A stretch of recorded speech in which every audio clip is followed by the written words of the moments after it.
بسم الله الرحمن الرحیم. سلام و عرض ادب دارم خدمت همه شما خوبان و همراهان عزیز. من دکتر حسینی هستم و امروز میخوایم درباره خواص باور نکردنی انگور صحبت کنم. انگور یک میوه خوشمزه تابستانی هست که ارزش غذایی بسیار بالایی هم داره.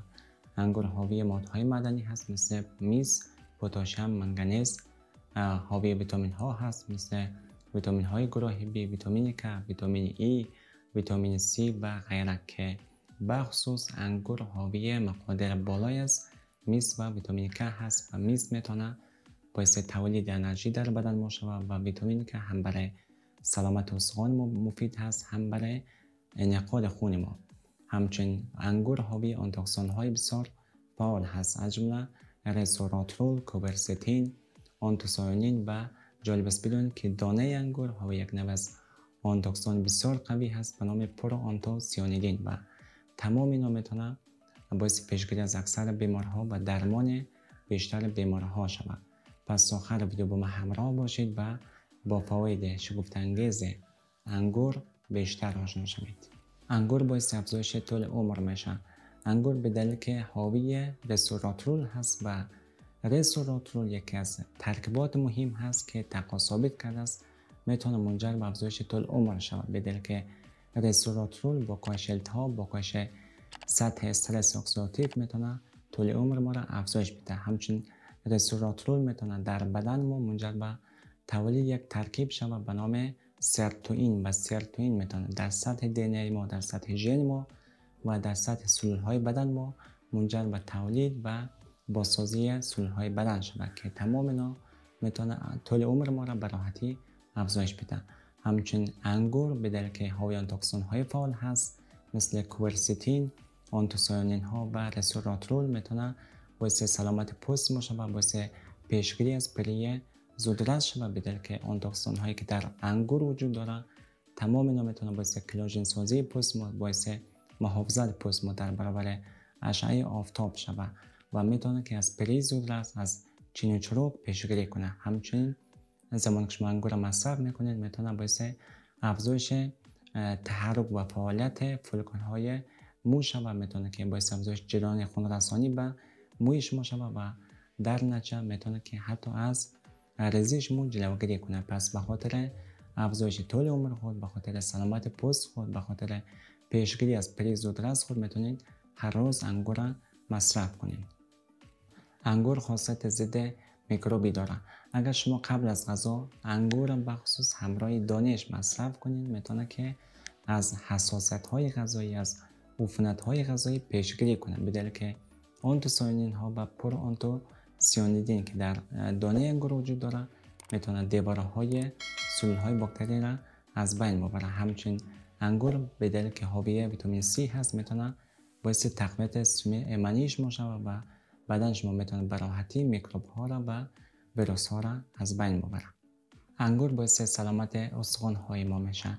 قسمی که اشاره کردیم انگور حاوی مقادیر بالایی از ویتامین K هست و ویتامین K میتونه باعث استخوان سازی و سلامت استخوان های ما شود، میتونه باعث کلاژن سازی در استخوان های ما شود. همچنین به دلیل که حاوی موادهای معدنی و ویتامین های مختلف هست تمام اینا میتونه باعث پیشگیری از پوکی استخوان شود. پس به خاطر پیشگیری از پوکی استخوان و سلامت استخوان های خود میتونید انگور همرازه مصرف کنید. انگور برای افراد دیابتی، بخصوص افرادی که پیش دیابت هست میتونه مفید باشه، در حالی که انگور حاوی مقدار از شکر هست، شاخص گلایسمی پایین متوسط داره، اما به دلیل که حاوی آنتی‌اکسیدان های فعال هست مثل رسوراترول میتونه برای افراد دیابتی و بخصوص برای افراد پیش دیابتی مفید باشه، به دلیل که تحقیق ثابت کرده است که رسوراترول میتونه که هم باعث افزایش عملکرد پانکراس شود و در نتیجه منجر به تولید و ترشح انسولین میشه و هم میتونه که از مقاومت به انسولین پیشگیری کنه، به دلیل که سلول های بدن شما را نسبت به انسولین حساس میسازه. البته اگر شما دیابتی هستین یا پیش دیابتی هستین در مورد مصرف انگور باید زیاده روی نکنید و میتونید که روزانه مقدار کم از انگور مصرف کنید. انگور باعث سلامت قلبی و عروقی ما میشه. اگر شما از فشار خونی بالا یا هم از کلسترول بالا رنج میبرید میتونید که روزانه انگور را مصرف کنید، بدل که انگور حاوی پتاسیم هست و پتاسیم باعث گشاد شدن رگ‌های بدن ما میشه و در نتیجه باعث کاهش فشار خون میشه. همچنین پتاسیم میتونه باعث دفع سدیم شود و از باریک شدن رگ‌های بدن ما جلوگیری کنه. همچنین تحقیق ثابت کرده است که آنتی‌اکسیدان‌های فعالی که در انگور وجود داره بخصوص رسوراترول میتونه باعث کاهش کلسترول بد شود و در نتیجه میتونه باعث سلامت قلبی و عروقی ما شود. انگور خاصیت ضد چاقی داره. اگر از چاقی رنج میبرید میتونید که روزانه انگور را مصرف کنید، بدل که انگور خاصیت ضد چاقی داره، میتونه که از چربی های اضافی در بدن ما جلوگیری کنه، بدل که آنتوسیانین ها و رسوراترول و بخصوص پرو آنتوسیانیدین که در دانه انگور وجود داره میتونه هم باعث کاهش اشتها شود و هم میتونه که ذخیره چربی را هم در دور شکم شما و هم در کبد و جگر شما کاهش بده. پس اگر شما چاق هستید میتونید روزانه به حد متوسط انگور مصرف کنید. انگور باعث خواب منظم میشه. اگر شما از کم خوابی رنج میبرید میتونید انگور قبل از خواب مصرف کنید، بدل که انگور حاوی مقدار از ملاتونین هست و ملاتونین میتونه باعث خواب منظم شما، باعث خواب رفتن شما شود. پس انگور قبل از خواب میتونید برای خواب منظم و برای بیخوابی خود مصرف کنید. انگور باعث سلامت مغز و اعصاب ما میشه، بدل که انگور حاوی ترکیبات مختلف هست میتونه جریان خون رسانی را در مغز ما افزایش بده و در نتیجه باعث بهبود عملکرد مغز ما میشه، میتونه که باعث تقویت حافظه و تمرکز شود. همچنین انگور حاوی آنتوسیانین و رسوراترول هست و تحقیق ثابت کرده است که رسوراترول به خصوص میتونه از تشکیل پروتئین های بتا آمیلوئید در مغز ما جلوگیری کنه و افراد که از آلزایمر رنج میبره میتونه برای اونها بسیار مفید باشه. پس انگور برای سلامت مغز و اعصاب خود فراموش نکنید. انگور خاصیت ضد سرطانی داره.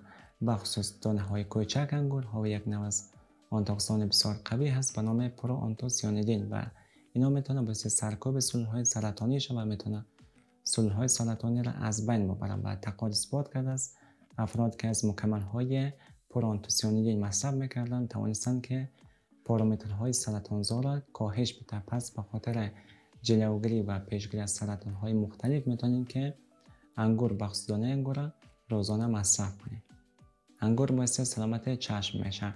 قسمی که اشاره کردیم انگور حاوی آنتی‌اکسیدان های بسیار فعال هست مثل ویتامین C، کوورستین، لوتئین، زیزانتین، رسوراترول و تمام اینا میتونه چشم ما را در برابر اشعه ماورای بنفش محافظت کنه، میتونه از آسیب شبکه چشم هم پیشگیری کنه، حتی میتونه که از بروز بیمارهای مزمن چشم مثل گلوکوما، کاتاراکت جلوگیری کنه. پس به خاطر سلامت چشم خود میتونید روزانه انگور را مصرف کنید.